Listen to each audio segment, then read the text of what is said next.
जी, मेरा नाम ज़ाहिद इकबाल है। मैं यहाँ से सिटी बॉडी का ओहदेदार हूँ और पिछले तकरीबन 7 साल से हम पीटीआई के लिए, पाकिस्तान तहरीक इंसाफ के लिए दिन रात तगो-दो कर रहे हैं। इस तब्दीली के लिए मैंने 5 दिन नज़रबंदी भी देखी। लॉकडाउन के दिनों में मैं वहाड़ी जेल में बंद रहा कि इस मुल्क में हम एक तब्दीली का निज़ाम लेकर आएंगे। हमारी तगो-दो का ही असर था कि 2018 के इलेक्शन में हमारा पाकिस्तान तहरीक इंसाफ की तरफ से PP 1-1 का MPA सईद अहमद सैदी भारी अक्सरियत से कामयाब हुआ। तकरीबन मेरे हलके के दोनों पोलिंग स्टेशन उसने विन किए। अब तकरीबन 2 साल गुजरने के बाद लोगों की हमारे साथ बहुत ज़्यादा तवक्कात वाबस्ता थी।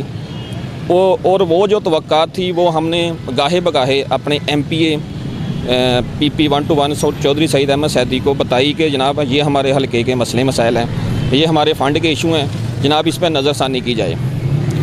उन्होंने नज़रसानी करने की बजाय मुझे यानी कि खुसूसी तौर पे टारगेट करना शुरू कर दिया कि यार ये जो अवाम के मसले मसाइल है उन पर क्यों इतनी खुल के बात करता है।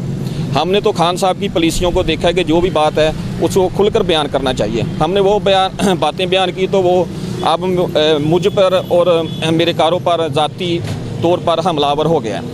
और उस तकरीबन पिछले 2 मंथ से रोज़ाना की बुनियाद पर असिस्टेंट कमिश्नर रज़वानुल हक पुरी से साजबाज होकर मेरे कारोबार पर आता है। कल भी मोरखा 24/1/2021 जिसकी मेरे पास वीडियो भी मौजूद है, पिक्चर भी मौजूद है।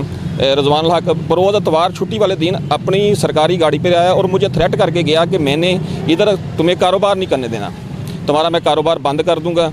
जनाब ये तो इस वक्त मौजूदा हालात बने हुए हैं कि यहाँ पे पूछने वाला कोई नहीं है। हम किसके पास करें, किसके साथ किसको अपनी फरियाद सुनवाएं।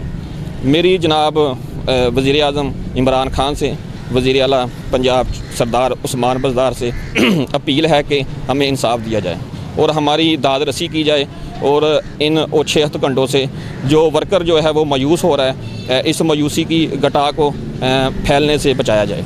शुक्रिया।